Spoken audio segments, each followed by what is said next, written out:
হ্যাঁ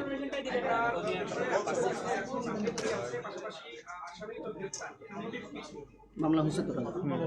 আচ্ছা, এইটার মোটিভ আমরা এখন পর্যন্ত যতদূর জানছি সেটা যাত্রা তো এইটা হলেন ওনাদের বাড়ির যিনি রাজমিস্ত্রি ঠিকাদার বলা যায়, উনি রাজমিস্ত্রির ইয়া করতেন, কন্ট্রাক্টগুলা ম্যানেজ করতেন। ওনার সাথে উনি রাত্রে কাজ করছেন ওই বাসার ভিতরে। তো এরপরে কাজ করার পরে ওনার ফ্যামিলির মহিলাদের কাছে গিয়ে টাকা চাইছেন।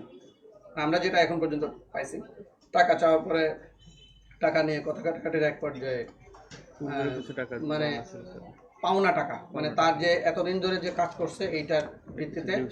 এখন এটা আসলে তার বক্তব্য এবং আমাদের ফাইন্ডিংস, আমরা মাত্র তো তদন্ত শুরু করলাম, আমরা হয়তো আরও ডিফারেন্ট কিছুও পাইতে পারি, আমি জানি না।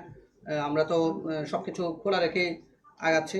আর এই থেকে শুরু, এবং আমরা যেটা পাইছি সেটা হলো মানে ভিকটিম যারা তারাও তাকে কুপিয়েছেন এবং যিনি আসামি তিনিও কুপিয়েছেন, মানে কোপাকুপি ঘটনা ঘটেছে।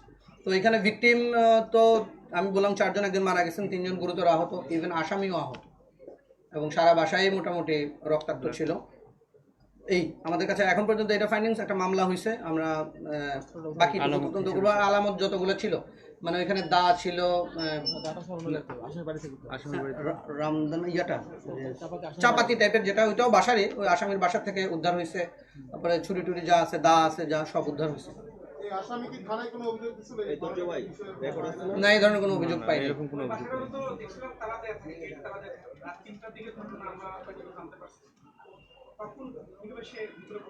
না, ও ভিতরে ছিল, ও তো ওদের পরিচিত, ও পুরা বাড়িটাই ও মানে ঠিকাদার হিসেবে পুরা বাড়িটাই কাজ করছে এবং রাতে কাজ করছে, ওই দিনও কাজ করছে। এবং ওনারা থাকেন হলে লিফটের 7 মানে 8 তলায়, ঠিক নিচের তলায় 7 তলায় উনি ওই আসামি কাজ করতেছিল এবং রাতে কাজ করাইতেন ওনারা। তো রাতে কাজ করাইতেন, রাতে কাজ করে ও তো 12টায় শেষ করছে যখন, এবং সবাই চিনেন, মানে বাসার দারোয়ান থেকে শুরু করে সবাই চিনেন।